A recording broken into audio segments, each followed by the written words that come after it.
Assalamualaikum warahmatullahi wabarakatuh, sahabat harapan dimanapun Anda berada. Semoga hari ini dalam keadaan sehat, dalam keadaan semangat ya. Dan segala aktivitas yang sahabat harapan lakukan semoga berjalan sesuai harapan dan juga sesuai keinginan.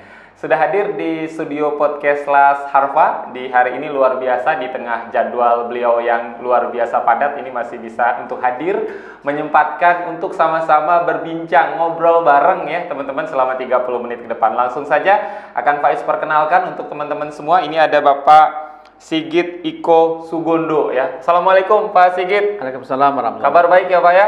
Alhamdulillah baik. Alhamdulillah. Ini sedikit informasi untuk sahabat harapan semua ya. Pak Sigit ini merupakan Associate Expert Forum Zakat Nasional atau FOSNAS, kemudian juga Ketua Dewan Pembina Pesantren Pemberdayaan Al-Muhtadin, dan yang terakhir ini adalah instruktur pemberdayaan masyarakat di Sekolah Amil Indonesia. Ini luar biasa Pak. Hari ini sibuk sekali sepertinya Pak Sigit. Mungkin bisa disapa-sapa dulu Pak Sigit, sahabat harapan yang hari ini menyaksikan podcast Las Harfa. Silakan Pak Sigit. Assalamualaikum sahabat harapan, semoga harapan selalu sesuai dengan harapan. Siap Pak Sigit, sebelum Faiz sebentar Mas Faiz. Siap. Harapan itu isi terakhir dari kotak Pandora. Jadi kalau ketika ini sedikit ya. Betul. Ketika kotak Pandora yang selama ini dibuka, disimpan, kemudian kebuka, itu isi itu hal-hal yang buruk. Siap. Yang kemudian meracuni dan mengintimidasi seluruh manusia. Dan ternyata menyisakan satu isi kotak Pandora yang bisa menyembuhkan dari segala keburukan itu. Itu harapan. Harapan, betul. Nah, jadi kalau bicara tentang sahabat harapan, ini adalah pengobat dari seluruh kekacauan. Masya Allah, selagi masih ada harapan di situ ada jalan. Nah, itu tadi. Isi terakhir dari kotak Pandora itu harapan. Siap, Masya Allah, luar biasa. Sebelum kita ngobrol lebih banyak ini Pak Sigit soal tema kita hari ini, yaitu optimalisasi dana zakat untuk kemandirian masyarakat. Tapi banyak juga teman-teman yang mungkin menyaksikan di hari ini pengen lebih dekat nih kenal bersama Pak Sigit gitu kan. Sebelum akhirnya terjun di dan juga aktif di FOSNAS, Pak Sigit aktivitasnya ngapain aja mungkin ini Pak? Oh iya, saya sebetulnya masuk dunia zakat merupakan kebahagiaan. Saya memastikan kepada teman-teman yang sudah terjun di dunia zakat itu sungguh kebahagiaan yang luar biasa. Karena sebelumnya saya sudah beraktivitas ya di sektor industri, ya, industri perkebunan, industri keuangan, termasuk saya juga di pendidikan gitu ya. Itu kemudian tahun 2006 kalau tidak salah saya bergabung, diajak oleh teman untuk masuk ke dunia zakat. Nah, pada waktu itu 2006 itu masih ramai tentang dampak tsunami Aceh dan gempa Jogja, ya disusul gempa Pangandaran, tsunami Pangandaran waktu itu. Dan saya diajak oleh teman untuk bergabung, dan saya melihat ternyata banyak sekali kiprah-kiprah lembaga-lembaga zakat pada waktu itu, dan animo masyarakat untuk membantu gitu ya. Tapi kemudian setelah kondisi ini agak senggang gitu ya, tidak terlalu crowded dengan suasana emergensi waktu itu, saya sampaikan kepada teman-teman di dunia zakat ya. Nah, pada waktu itu saya juga baru mulai belajar tentang ekonomi syariah kebetulan. Betul. Kemudian saya sampaikan kepada teman-teman semua bahwa spirit berbagi, spirit untuk mengelola animo masyarakat dalam hal kepedulian ini harus diimbangi dengan manajemen tata kelola yang baik. Nah, jadi dari situlah kemudian saya diminta oleh beberapa lembaga zakat ya. Ada dulu waktu itu ada Al-Azhar Budi Umat, ada Rumah Zakat, ada saya lupa ada beberapa, ada ACT, kemudian beberapa lembaga zakat. Saya gabungkan jadi satu. Nah, saya kebetulan diminta untuk membantu bagaimana tata kelola lembaga zakat pada waktu itu. Nah, tahun 2006-2007 tuh, jadi saya, ternyata mengasihkan, dan konsep saya dalam tata kelola diterima oleh teman-teman bahwa saya sampaikan bahwa ini semangat berbaginya masyarakat Muslim yang begitu besar, dan waktu itu kan terbukti dari penggalangan dana Aceh, Jogja, Pangandaran itu sangat besar sekali. Tapi kalau tidak diiringi dengan tata kelola, ini akan menjadi cambuk buat kita juga, begitu, memercik air di dulang jadinya gitu ya. Akhirnya terus konsep saya dan pemikiran saya diakomodir. Cuman pada waktu itu juga teman-teman gitu loh masyarakat, tapi juga masih kita harus ngikut gitu. Kalau masih kita urun gagasan sementara di dalamnya tidak ada yang mengerjakan juga kasihan gitu.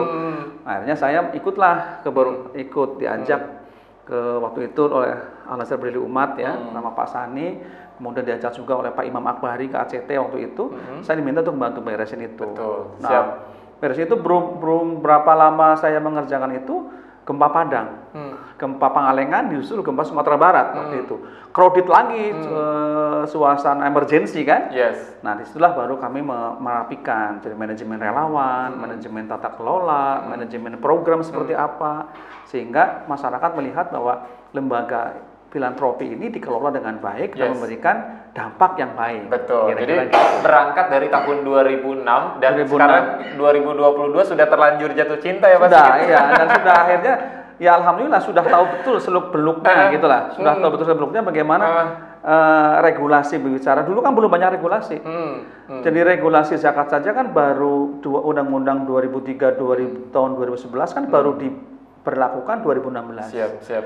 Jadi efektif regulasi itu baru mulai tonggaknya 2016 ya, kemudian turunlah PP 14, turun KMA 333 dan seterusnya sampai pada regulasi lain. Jadi pada waktu itu kan gampangannya ya baru ada undang-undang zakat gitu ya yang nomor 38 tahun 99 kalau nggak salah. Jadi belum ada regulasi yang ketat gitu sehingga lembaga zakat merujuk tata kelolanya kemana. Nah, itu tuh belum ada yang ini. Jadi masing-masing tergantung dari karakter pimpinan lembaga zakat yang bersangkutan. Mungkin pertanyaan Pak berikutnya nih Pak Sigit, soal jatuh cinta ya Pak ya. Ini kan berangkat dari 2006 dan sekarang sudah 2022 dan 16 tahun. 16 tahun bukan waktu yang singkat, itu begitu lama. Apa yang membuat Pak Sigit sampai dengan saat ini sangat jatuh cinta ke lembaga zakat, lembaga sosial kemanusiaan, Pak Sigit? Pertama, kita menjaga spiritnya ya. Spirit teman-teman di dunia zakat itu spirit yang, jadi kalau misalkan kita kerja di industri perusahaan ya. Betul. Kalau kita mendapatkan omset yang besar, misalkan saya menjual proposal terus laku, kan bahagia banget gitu. Karena bahagianya kita bisa menjual omsetnya perusahaan, produk perusahaan jadi omset. Tapi ketika kita di lembaga zakat, anggaplah kita mendesain program, menjual menjadi proposal, dapat donatur misalnya gitu ya, itu kan dalam tanda kutip itu bahagia banget. Meskipun sebetulnya dananya kan buat kita, bukan buat kita gitu. Itu tuh dana masyarakat yang akan, misalkan saya menyusun desain program desa, desanya desa orang, bukan desa tempat saya, kira-kira gitu loh. Betul. Saya yang mencoba menyusun, saya melaksanakan buat orang, dana yang buat orang, itu kebahagiaannya melebihi dari saya menjual omset perusahaan. Serius Pak? Iya. Ke omset perusahaan saya misalkan gini, saya waktu di bank gitu ya, bisa menjual target pembiayaan sekian miliar dalam. Jadi sempat sebelum terjun ke lembaga zakat sempat di bank juga. Saya pernah di industri keuangan lah gitu. Di industri keuangan bukan cuma bank soalnya gitu ya. Jadi pernah omset sekian. Ya kita senang dapat komisi. Target tercapai secara tim. Dampaknya maaf kata ya, saya menjual pembiayaan. Masyarakat itu misalkan bisa calon nasabah nih bisa mengangsur 2 tahun tenornya. Tapi karena maaf ini ya, ini salah satu tidak perlu dicontoh lah gitu ya. Tapi karena komisinya lebih gede kalau 3 tahun, saya dorong untuk dapat 3 tahun. Jadi begitu disetujui, kan saya dapat komisi gede. Betul. Ya bahagianya buat saya aja. Tapi ketika saya bisa membuat desain program 3 tahun untuk sebuah desa, Masya Allah. Padahal itu duit buat orang desa juga, nggak ada buat sayanya, gampangnya gitu. Tapi itu bahagia lebih dari saya bisa menjual omset perusahaan. Dan itu kebahagiaannya sudah Pak Sigit bandingkan antara dulu di industri keuangan. Beda banget, beda. Saya dulu bisa gampangannya ya, bisa menyalurkan pembiayaan kepada UMKM, saya bahagia. Tapi ini jauh lebih bahagia lagi ketika baru saja ini program desain, dapat kemudian donatur mitra gitu ya, setuju jadi oke lah program kita bersama-sama gitu. Itu bagiannya beda sekali. Pak Sigit, mungkin sebelum ke tema nih ya, menarik juga nih ya teman-teman sahabat harapan. Artinya ketika Pak Sigit waktu itu 2006 memutuskan untuk all out terjun di lembaga zakat, lembaga sosial kemanusiaan yang sebelumnya juga mungkin pekerja tanda petik penghasilannya mungkin agak lebih baik gitu kan Pak. Akhirnya terjun di lembaga zakat, lembaga sosial kemanusiaan yang mohon maaf, mungkin kalau dibandingkan dengan yang sebelumnya lebih kecil gitu Pak. Bagaimana Pak Sigit waktu itu meyakinkan keluarga terdekat terutama untuk benar-benar menerima Pak Sigit? Itu pasti ada culture shock. Yes. Pasti ada. Jadi pertama gini ya, maaf kata, orang media itu kalau misalkan jual proposal ya, gampangnya sponsor. Gampangnya 10% dari sponsor itu dapat lah. Gitu ya. Saya dapat misalkan gini, dapat sponsor 120 juta. Komisi saya bisa 10%. Berarti kan 12 juta untuk satu sponsor. Padahal lembaga di kemanusiaan sponsor 120 juta. Ke kitanya nggak tahu berapa gitu. Karena sudah total kan kita terima gitu. Nggak mikirin saya dapat bonus berapa dari sini, nggak pernah mikirin gitu. Culture shock memang.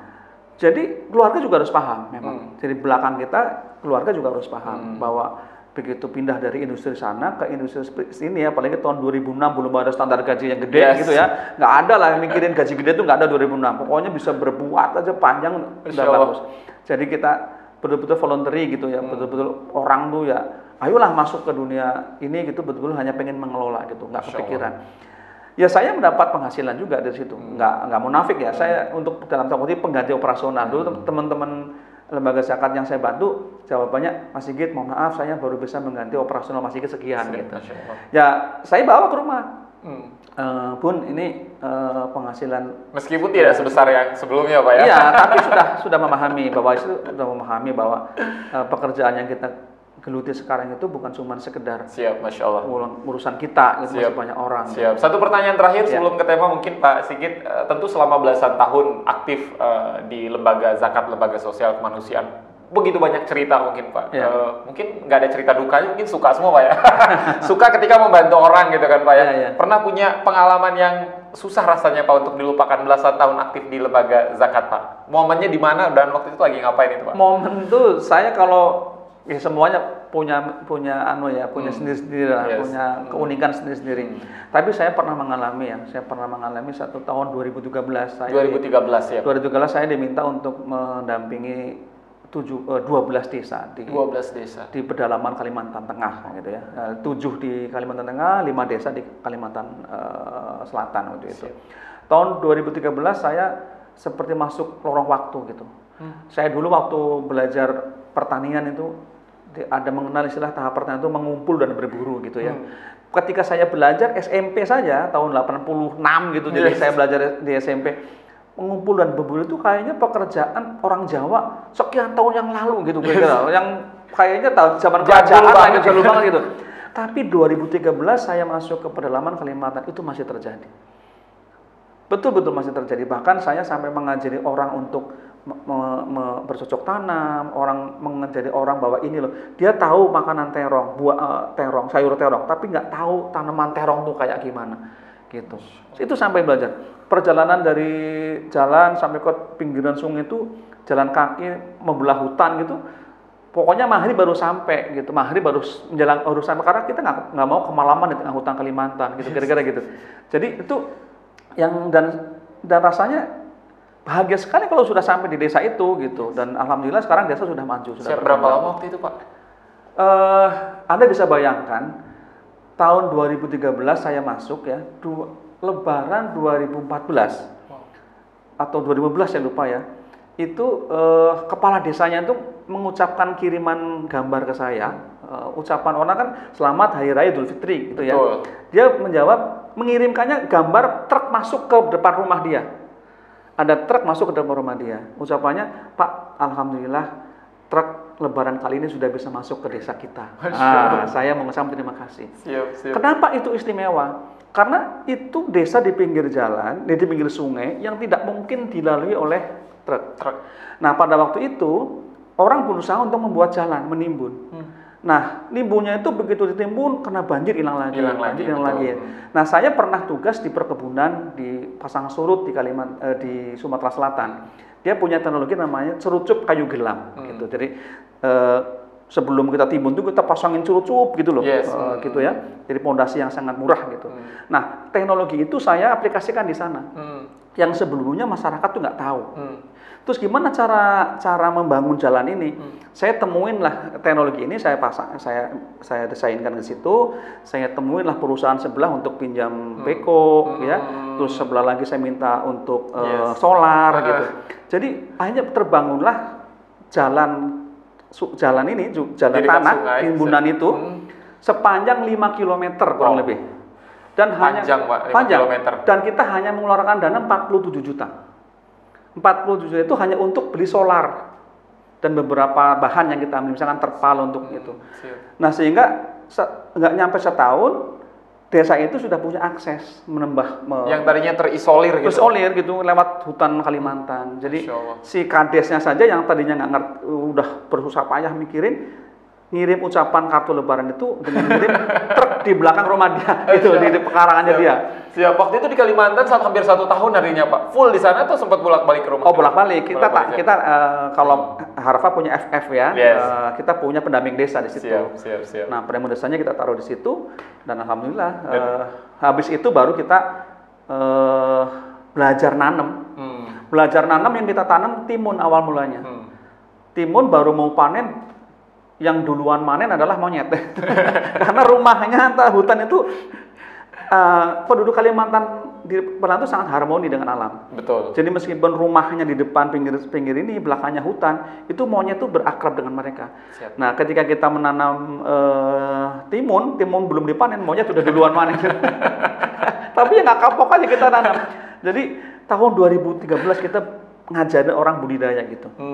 Yang selama ini mereka nggak nyadar aja. Padahal memang mereka punya alam yang luar biasa subur waktu itu. Karena mestakung ya, alam semesta mendukung. Jadi beliau itu, mereka itu nyari ikan nggak perlu budidaya, nyari udang nggak perlu budidaya, nyari sayuran nggak perlu budidaya, ya masuk aja ke hutan, pulang dapat sayuran. Masya Allah.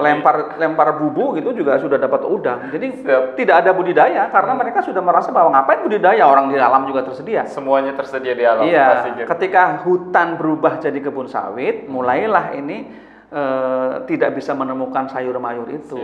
Nah, barulah kita ajarin bagaimana cara bercocok tanam. Masya Allah, luar biasa. 2013. Padahal kita 2013, saya latihan di sini di pendamping, saya belajar tentang kelembagaan petani. Ya, tentang kelompok tani, kelompok usaha bersama. 2013. Pendamping saya di Kalimantan mengatakan, Pak, jangankan kelompok tani, petani aja nggak ada. Gitu. Masya Allah. Kesan itu. Jadi saya di Kalimantan Selatan tahun pertama itu baru bisa mencetak petani kurang dari 5 orang. Satu desa. Itu udah prestasi, Pak ya? Oh iyalah, kan selamanya bukan petani mereka. Mereka lebih suka cari emas, pendulang emas gitu ya. Ya mau nyari sayuran kan tinggal ke hutan. Siap. Ini luar biasa cerita Pak Sigit ya soal bagaimana beliau mengabdi, menyerahkan seluruh jiwa raganya untuk mengabdi. Dan ini satu poin yang tadi Faiz tangkap teman-teman, ini Pak Sigit akan jauh lebih bahagia ketika melihat orang lain bahagia. Masya Allah. Dan itu hanya dinikmati ketika kita masuk ke dunia filantropi. Siap, Pak Sigit, sesuai dengan tema kita hari ini tentang optimalisasi dana zakat untuk masyarakat, pemberdayaan. Ini sebelum Faiz berbicara soal yang lainnya, menurut Pak Sigit pribadi, sekarang 2022 sudah optimalkah dana zakat untuk pemberdayaan masyarakat? Jangan dijawab dulu Pak Sigit, kita rehat setelah yang satu ini. Tetap di podcast Lasarfa.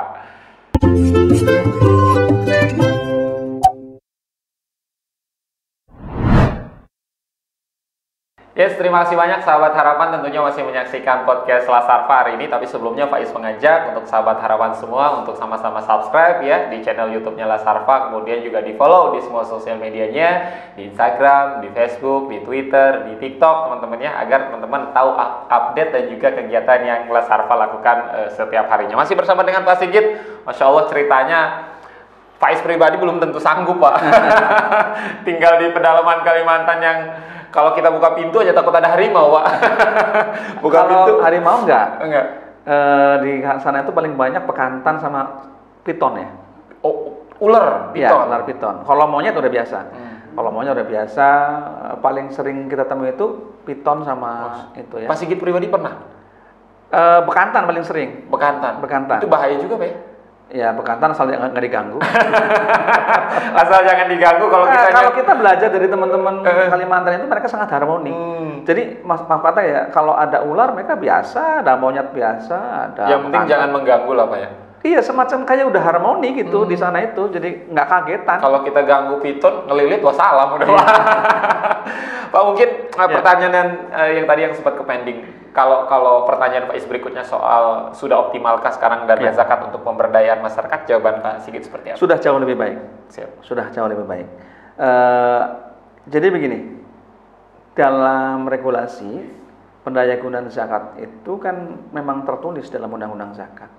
Jadi dalam tujuan pengelolaan zakat pada Undang-Undang Zakat Nomor 23 Tahun 2011 itu kan ada dua, yaitu tata kelola yang efektif dan efisien, gitu. Yang kedua adalah untuk meningkatkan manfaat zakat dalam rangka pengentasan kemiskinan dan peningkatan kesejahteraan masyarakat. Dalam prakteknya itu penyaluran itu ada dua jenis kan, pendistribusian dan pendayagunaan. Nah, ini tertuang di dalam regulasi, dalam undang-undang. Artinya bahwa lembaga zakat adalah pihak yang sudah mendapatkan mandat oleh pemerintah untuk mengelola dana publik dalam bentuk zakat, infak, sedekah dan dana sosial lain yang tujuannya adalah untuk meningkatkan kesejahteraan masyarakat dan penanggulangan kemiskinan yang dikelola secara efektif dan efisien. Artinya bahwa mungkin di awal-awal seperti saya katakan tadi di awal tahun 2006 sampai 2016 regulasi belum terlalu mengatur gitu ya. Tapi setelah dengan adanya undang-undang ini kemudian ada peraturan perundangan yang turunannya gitu ya, ada PP, ada peraturan Menteri Agama gitu, dan ada audit, ada segala macam. Jadi semakin ke sini regulasi juga semakin kuat gitu, termasuk pengawasan. Nah, kalau dibilang sudah optimal apa belum? Pasti ya belum, tapi perbaikan dan peningkatan setiap tahun itu sudah makin membaik lah. Siap. Jadi kalau dibandingin dari tahun-tahun sebelumnya, apalagi 10 tahun yang lalu, 15 tahun yang lalu. Nggak usah, 5 tahun lah. 5 tahun belakang aja ya, itu sudah jauh lebih baik. Siap. Terbukti dengan banyaknya bermunculan lembaga-lembaga zakat baik di tingkat kota, kabupaten, provinsi dan juga di tingkat nasional ya, Pak Sigit. Nah, kalau dari entitas seperti itunya secara legal untuk makin mengoptimalkan ya, mengoptimalkan peran masyarakat dalam melakukan ibadahnya gitu ya, menetapi rukun Islam, sekaligus juga dimanfaatkan sebesar-besarnya untuk membantu masyarakat. Siap. Pak Sigit, kalau Pak Is baca beberapa lembaga survei gitu ya, ini dari tahun ke tahun kan Indonesia selalu nomor 1 sebagai bangsa yang paling dermawan ini Pak di seluruh dunia. Ini luar biasa, bangsa Indonesia ini prestasi kan Pak, artinya kadang-kadang kita nggak punya duit pun ketika tetangga ada yang nggak punya duit, itu rela tuh kita kasih tuh tetangga. Apakah ini cukup berpengaruh juga Pak dengan semakin banyaknya lembaga zakat, lembaga sosial di Indonesia Pak? Jadi begini, kita mengakui bahwa Indonesia itu mungkin tanpa disurvei pun kita merasakan ya, kita memang tingkat kedermawanannya itu insya Allah lah masih bisa terjaga, gotong royongnya masih bisa terjaga. Maka kalau ada penanganan bencana Indonesia relatif lebih cepat tertangani karena memang banyak yang urunan gitu ya. Tetapi kan begini, itu kalau tidak diimbangi dengan tingkat kepercayaan publik kepada lembaga zakat juga tuh ini tidak berpengaruh signifikan. Gitu ya. Jadi terhadap pertumbuhan lembaga zakat. Kalau lembaga zakatnya tidak bisa mengimbangi dengan meningkatkan kepercayaan publik. Kan kedermawanan masyarakat kita itu kan dalam menyampaikan kedermawanannya kan bisa disampaikan secara langsung. Betul. Bisa disampaikan melalui lembaga non formal. Bisa disalurkan melalui kelompok-kelompok tertentu. Bisa disalurkan melalui lembaga atau badan amil zakat. Jadi tidak serta-merta kedermawanannya langsung dibayarkan melalui badan atau lembaga zakat. Siap, ini menarik juga nih Pak Sigit, tadi apa yang Pak Sigit sampaikan soal kedermawanan dan lain sebagainya Pak. Sebenarnya apa yang harus dilakukan lembaga zakat Pak untuk agar bagaimana trust masyarakat terhadap lembaga zakat atau lembaga sosial ini makin kuat gitu Pak, justru tidak semakin memudar nih Pak. Saya khawatirnya memang tingkat kedermawanan ini tidak diimbangi dengan upaya lembaga zakat. Apa yang harus dilakukan? Pertama adalah meningkatkan literasi zakatnya. Nah, seperti podcast ini kan bagian dari kegiatan literasi. Betul. Nah, literasi zakat itu kan bukan cuma sekedar belajar fikih, bukan cuma sekedar menggugah semangat untuk berzakat, tapi juga harus diiringi dengan bagaimana menyampaikan tata kelola lembaga zakat, bagaimana menyampaikan tentang dampak dan tata cara penyaluran lembaga zakat. Gitu. Artinya bahwa maaf kata gitu, ada orang berpikiran ngapain sih bayar ke lembaga zakat, malah kepotong dana operasional. Betul, banyak seperti itu. Banyak. Mendingan langsung saja. Nah, ini juga harus bukan di counter, harus dijelaskan bahwa zakat itu tidak serta-merta hanya cukup dibagikan begitu saja, tapi juga bagaimana bisa meningkatkan kesejahteraan masyarakat. Perihal hak amil atau dana operasional itu sudah diatur. Pertama secara syariah ada aturannya, kemudian secara regulasi juga ada aturannya. Yes. Secara pengawasan juga ada pengawasannya. Ini juga harus disampaikan kepada masyarakat. Yes. Nah, di sisi lain lembaga zakat juga harus bisa meningkatkan akuntabilitasnya. Baik akuntabilitas keuangan, akuntabilitas kinerja, akuntabilitas programnya. Punya dampak apa tidak? Betul. Gitu loh. Jangan sampai lembaga zakat, maaf kata nih, kinerja lembaga zakat tidak jauh beda dengan pengelolaan dana sosial WA Group. Kan gitu ya. Misalkan gini, ada WA Group alumni, yes, kan mengumpulkan dana sosial alumni, disalurkan. Nah, lembaga zakat pekerjaannya gitu juga. Nah, saya bilang ngapain kalau cuma begitu kerjaannya kita bikin lembaga zakat? Mending bikin WA Group.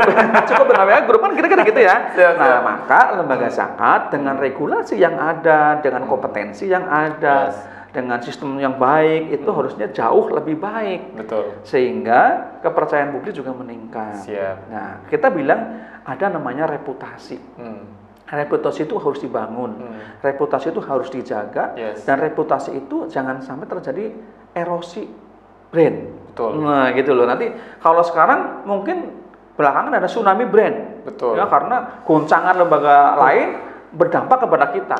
Padahal kita sedang baik-baik saja. Tapi dampak lembaga zakat lain, lembaga filantropi lain itu berpengaruh kepada goncangan kita. Jadi itu juga penting ya, ini bukan erosi. Ini tsunami brand. Kita sedang baik-baik saja digempur oleh goncangan lain. Ini juga berpengaruh. Ya mau nggak mau ya kita harus berbenah bersama-sama gitu. Jadi memang harus banyak yang dibenahi Pak ya, literasi zakatnya, kemudian juga kepercayaan masyarakat dengan kinerja-kinerja yang kita lakukan seperti itu. Dan yang paling penting adalah informasi yang kita sampaikan bahwasanya dana-dana yang masyarakat berikan pada lembaga zakat kita salurkan sebagaimana apa yang sudah mereka inginkan seperti itu. Kalau pertanyaan Faiz berikutnya soal pemberdayaan, balik lagi. Sebenarnya pemberdayaan yang seperti apa sih Pak yang paling efektif dilakukan di Indonesia? Apakah memang setiap daerah itu berbeda-beda Pak pemberdayaannya, polanya? Kalau secara rule-nya sama, cuma dibedakan teritorialnya. Apakah pemberdayaan masyarakat pedesaan, perkotaan, atau marginal loh, atau antara desa dan kota. Kalau secara konsepnya kan seperti itu. Apakah di sektor, kalau di perkotaan berarti ya sektornya perdagangan dan jasa, kan gitu ya. Kalau di sektor marginal berarti lebih banyak kepada pengolahan dan distribusi. Kalau di pedesaan lebih banyak produksi, kira-kira gitu ya. Karakternya berbeda-beda. Jadi kalau secara konsep sama. Gitu ya, dalam undang-undang juga disebutkan bahwa zakat produktif itu diberikan ketika kebutuhan dasar mustahik sudah terpenuhi. Nah, kan regulasinya sudah jelas. Kemudian ada indikatornya, ada indikator proses, ada indikator kualitatif, indikator dampak kuantitatif, ada semua aturannya, kaidah-kaidahnya. Tetapi kemudian ketika kita berangkat pada kondisi wilayah tertentu, maka tentu disesuaikan dengan kondisi wilayah setempat. Gitu. Kalau secara keseluruhan ya nggak terlalu ini Pak ya. Tapi balik lagi nanti apa yang akan misalkan pemberdayaan masyarakat pedesaan sama kota kan berarti pendekatannya berbeda. Nah, desa juga beda, desa pesisir sama desa pegunungan kan karakter ekonominya berbeda.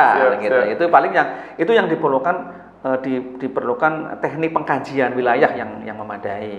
Dan itu nggak sembarangan tentu Pak ya. Sebelum kita meluncurkan program perlu ada kajian. Makanya saya sampaikan, jadi amil itu pekerjaan yang sangat hebat dan sangat perlu disyukuri. Karena untuk bisa menjadi gini loh, mengentaskan kemiskinan dan mensejahterakan masyarakat kan notabene kan amanat konstitusional kepada pemerintah. Ya nggak? Kan gitu loh. Notabene kan begitu. Itulah amanat konstitusional. Nah, tapi ketika kemudian juga pemerintah memberikan mandat itu melalui undang-undang zakat kepada lembaga zakat, berarti kan kita sudah berperan membantu pemerintah dong. Kan gitu ya. Artinya bahwa mengentaskan kemiskinan itu tidak serta-merta langsung terjadi, itu enggak. Kan ada proses. Dan diperlukan kompetensi, ambil yang memadai, diperlukan konsep yang baik, diperlukan pengkajian yang baik. Nah, pertanyaannya, loh, jadi amil itu berarti harus menguasai itu loh. Konsep substansi kemiskinan kan harus paham. Konsep menyelesaikan kemiskinan harus paham. Konsep pertumbuhan ekonomi harus paham. Kan gitu. Semua bidang ilmu harus dikuasai. Ya iya dong. Kalau kita bicara tentang tadi pertumbuhan ekonomi pedesaan, berarti kan harus memahami tentang sosiologi pedesaan, ekonomi pedesaan, pengembangan wilayah pedesaan. Nah, gitu. Pertanyaannya, profesi mana yang komplit seperti ini? Ya amil ini, lembaga zakat. Undang-undangnya begitu kok. Negara punya mandat konstitusi mensejahterakan masyarakat rakyatnya melalui program undang-undang, dibiayai dana fiskal APBN, kira-kira itu ya. Lembaga zakat punya mandat juga oleh pemerintah melalui dalam undang-undang zakat 23 tahun 2011 diberi kewenangan mengelola dana publik SIS gitu kan dan DSKL untuk dikelola secara efektif untuk pengolahan mengentaskan kemiskinan. Artinya kan kita harus punya konsep yang baik dong. Punya kompetensi bagaimana meningkatkan kemiskinan, menanggulangi kemiskinan. Kan gitu. Bagaimana meningkatkan kesejahteraan. Kita bicara tentang pertumbuhan ekonomi, bicara pertumbuhan usaha. Nah, pertanyaannya, ini kan kerjaan amil ini, gitu loh. Jadi dari amil itu jangan merasa pekerjaan pekerjaan maksudnya tuh sampingan, pekerjaan daripada nggak kerja di mana-mana, bukan. Bahaya tuh Pak kalau ada statement kayak gitu. Ada pikiran kayak gitu bahaya. Makanya saya katakan bahagialah jadi amil. Siap, ini menarik juga nih Pak soal pekerjaan yang memang kita harus bangga menjadi amil. Ini mungkin Bapak pesan khusus nih Pak untuk amil, terutama untuk teman-teman amil Harvard nih Pak, dan juga mungkin amil-amil yang lain yang nonton Pak ya. Apa yang ingin Bapak sampaikan agar amil tetap semangat Pak? Kalau saya menyampaikan dan saya ulang dimanapun kalau saya diajak menemani lembaga zakat, berbahagialah jadi amil. Karena apa? Karena kita itu memiliki tanggung jawab yang tidak enteng, gitu ya. Meningkatkan kesejahteraan masyarakat dan mengatasi kemiskinan itu bukan pekerjaan yang mudah dikerjakan, tapi pekerjaan yang mulia meskipun itu tidak mudah untuk dikerjakan. Gitu loh. Orang berpikir orang lain tidur, kita berpikir bagaimana mendapatkan dana untuk mengentaskan kemiskinan di desa Anu. Coba, orang lain aja kita pikirin gitu loh. yang kita pikirkan orang lain. Gitu loh. Coba gimana? Kita berpihak kepada kelompok rentan, kelompok fakir miskin, kelompok terlantar, macam-macam lah kita pikirkan gitu loh. Jadi berbahagialah jadi amil. Ini pekerjaan yang mulia, Pak. Tidak mulia. Dan tidak semua orang punya kesempatan yang seperti ini. Tidak semua orang memiliki kesempatan untuk tidak punya orang seperti ini. Karena banyak juga yang berguguran ya, Pak ya. Oh iya, karena berpikirnya belum bisa menjiwai amanah itu. Siap Pak Sigit, terima kasih banyak sudah hadir di podcast Harpa. Sebenarnya butuh waktu 2 jam ini Pak untuk ngobrol lebih panjang bareng Pak Sigit. Cuman karena waktunya terbatas juga Pak Sigit. Terakhir mungkin apa yang ingin Pak Sigit sampaikan untuk lembaga-lembaga zakat mungkin Pak di seluruh Indonesia mungkin dan juga untuk masyarakat Indonesia, silakan Pak Sigit. Pertama untuk lembaga zakat mari kita terus memperbaiki, merapikan dan meningkatkan tata kelola kita sesuai dengan regulasi yang ada, baik itu regulasi syariah, kaidah syariah, kaidah hukum positif dan kaidah-kaidah yang lain sehingga kepercayaan masyarakat akan terus tumbuh kepada kita ya. Bagi lembaga untuk masyarakat pada umumnya percayakanlah Anda dalam menyalurkan kewajiban zakatnya kepada BADS atau LAS. Khususnya yang saya pahami ke lembaga zakat Harfa ini karena saya sudah mendalami betul bagaimana kinerja dan tata kelolanya. Siap, Masya Allah. Terima kasih Pak Sigit atas waktunya. Semoga bermanfaat Pak Isfahmi. Teman-teman, terima kasih banyak. Semoga yang menyaksikan hari ini mendapatkan ilmu yang luar biasa, bahwasanya pekerjaan yang luar biasa Amil dan Pak Sigit ini bahagia ketika melihat orang lain bahagia Pak ya. Ini kebahagiaannya berlipat-lipat, Masya Allah, luar biasa. Jangan lupa subscribe teman-teman ya. Jangan lupa follow di semua sosial media Les Harpa. Pak Is pamit, Pak Sigit pamit. Assalamualaikum warahmatullahi wabarakatuh.